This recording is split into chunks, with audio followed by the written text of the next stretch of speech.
Bueno, yo creo que aquí, en primer lugar, buenas tardes y gracias por acudir a la convocatoria, porque lógicamente toda obra literaria, de hecho toda obra, si no tiene lectores o no tiene espectadores, no deja de ser un sueño fallido de su creador.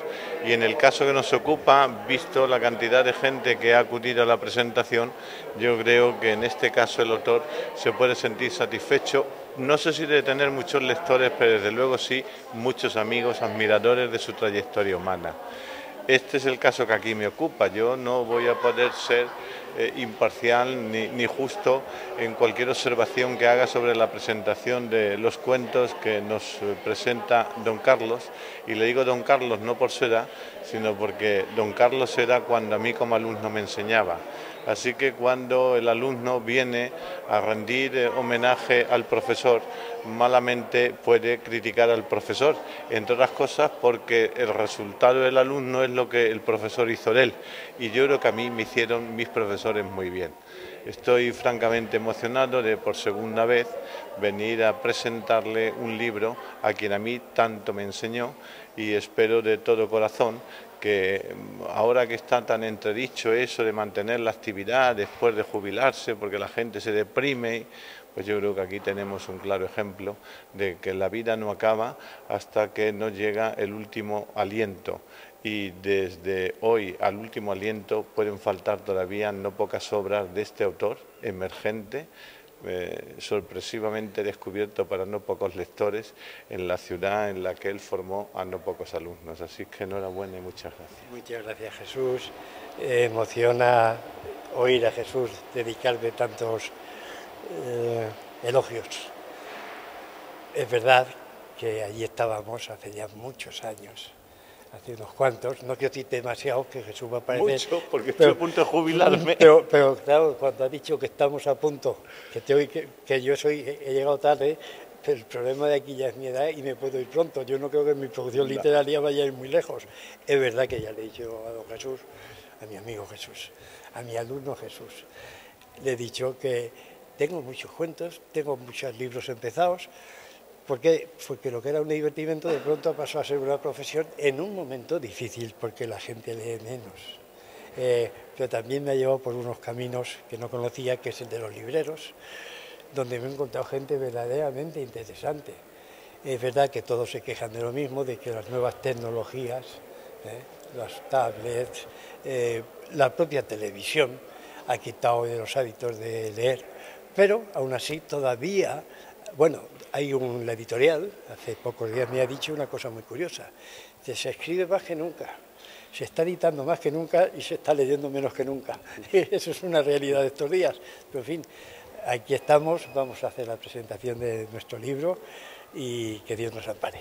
Don Carlos, ¿es el segundo libro que publica después del Calatravo? ¿Qué diferencia hay entre el primero y el segundo? Absolutamente toda, no tiene nada que ver. El Calatravo es un libro que se metió en un contexto histórico y es sin ser un libro de historia. Se arranca en el castillo de Calatrava, la verdad es que nace en el Moral con mi Calatravo, en el Moral de Calatrava, después se desarrolla en el castillo, que es la sede principal del libro, siglo XIII-XIV, y esto es un libro de cuentos de ayer, de hoy. Los dos últimos cuentos los he escrito este verano. ¿Y por qué de cuentos? Es un libro de cuentos. ¿Pero por qué de cuentos? Porque los tenía, porque de pronto empiezo a escarbar, tengo muchos, porque de pronto se me ocurrió una historia y la hacía, o bien como hay uno de ellos que se llama Corindón Cencibel, que habla de piedras preciosas. Soy gemólogo y de pronto en un momento, estamos hablando del año 89-90, yo me hice gemólogo por entonces, por un capricho, y capricho e interés en ningún caso de meterme a vender gemas, que ya era complicado entonces y ahora más todavía, pero se hizo el Corindón Cencibel, que fue una novela que tenía que ver con el vino de Valdepeñas, y cuando terminé el libro lo localicé demasiado y lo temporalicé demasiado, de tal manera que cuando terminé aquel libro ya estaba fuera de contexto, tanto temporal como político y mucho más.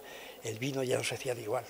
El vino, hay que ver cómo se hacían los vinos de los años 80 y cómo se hacen los de hoy.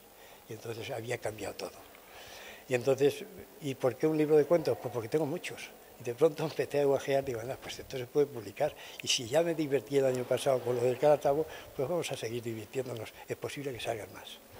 Pero en este caso literaria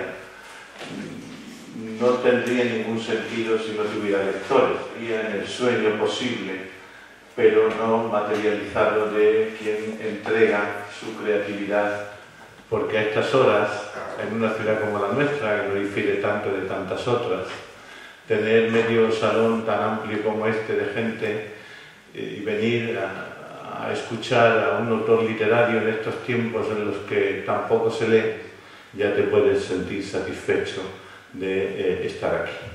Lo segundo es que don Carlos, y le digo don Carlos, porque va deprisa y si quieres que se enteren, le tienes que atender, pues uno se siente a sí mismo un poco ridículo porque viene a plagiarse lo que acabo de decir hace un segundo, ¿no? Entonces, pero como ustedes no estaban allí, pues, en que yo le presentara este libro, al que solamente he ojeado, que ser honesto con todos ustedes y más con el autor, que yo le presente, pues es que la verdad es una cosa absurda, porque es que, aunque no me gustara el ojeo que he hecho del libro, yo es que no puedo hablar mal de don Carlos, porque